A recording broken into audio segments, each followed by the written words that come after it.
welcome to The Explainer. Today, we're diving into a fascinating what-if, imagining a final redemptive journey for one of literature's most famous travelers. We're exploring an original sequel to a classic, a return to a world that completely changed the man who found it. So let's start here. We find Gulliver years after his famous travels, and he isn't really living, is he?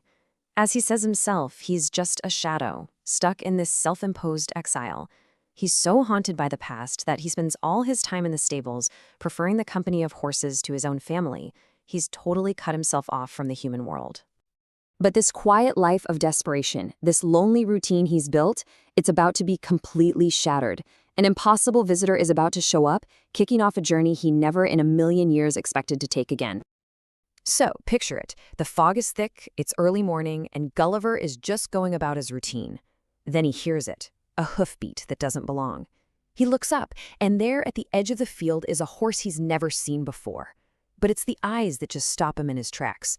They aren't just animal eyes. They've got this calm, profound intelligence, a look of pure reason he thought he'd never see again outside the land of the Houyhnhnms. And really, what else can he say?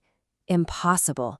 It's just a whisper, a mix of total disbelief and this dawning, mind-blowing realization that the past he's been obsessed with for so long has literally just walked out of the mist to find him. And then he gets his proof. As Gulliver gets closer, the horse turns just enough to show him a mark on its flank.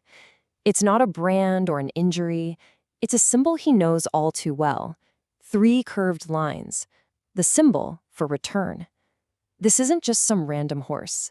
It's a messenger, sent for a very specific reason. And if that wasn't enough, the message becomes crystal clear. The horse intentionally stamps its hoof in the mud, making a pattern, a circle, 2 lines, and a wave. Gulliver recognizes it instantly. It's their form of writing. And it's not just saying, "Come back." It's a map. It's giving him the exact directions to a place he thought was lost to him forever. So, this call from a world of pure reason, it forces Gulliver to finally turn around and confront the world of messy human emotion he left behind. His own family. For the first time in who knows how long, he actually walks back into his own house to face his wife and kids. He has to admit he was wrong, telling them he forgot that people can be more than their worst nature. You can just imagine how awkward and painful that must have been, but it was a step he had to take. He needed their forgiveness before he could even think about leaving them again. And this just lays the whole conflict bare, doesn't it? He's literally standing in a field between his 2 worlds. On one side, you've got his family. That's love, pain, forgiveness, all the complicated stuff. On the other side, the Houyhnhnms. Logic, calm, and a clear sense of purpose. He has to pick a direction. And his wife, watching all this unfold, she asks a question that just cuts right to the heart of everything. She gets it.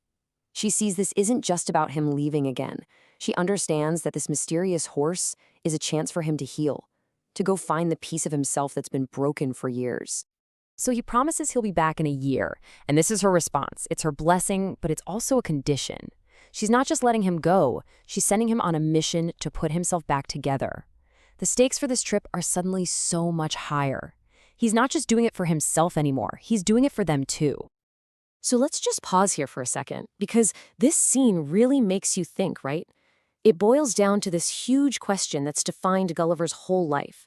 A world of pure, clean logic, or a world of messy, beautiful emotion? What would you do? Which path would you choose? All right, so let's get to the journey itself, because this is where things start to get really mystical. This is not your typical sea voyage. There are no charts, no compasses. It's something way more surreal. The horse leads him to this hidden little cove and just points its head towards a single bright star on the horizon. And that's it.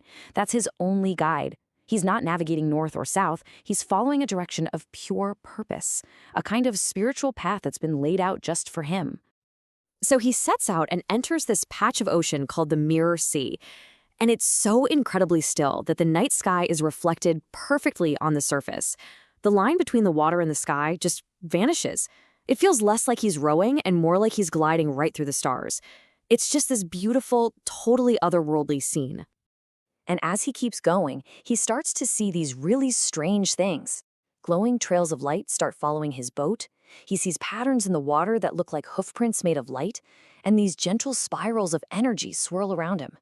It's all these little signs telling him he's leaving the normal world far behind and being drawn into the Houyhnhnm realm.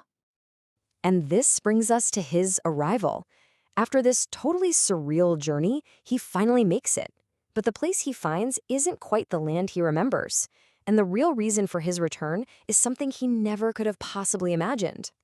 He steps out of his boat onto this misty, golden shoreline, and through the fog, he sees them. It's not just one Houyhnhnm, it's dozens of them, all standing there waiting for him.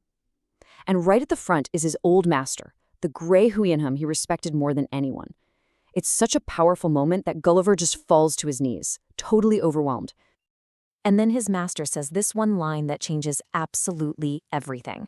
With those few words, all those years of lonely isolation are suddenly reframed. It was never a punishment, it wasn't an exile, it was just an incomplete education.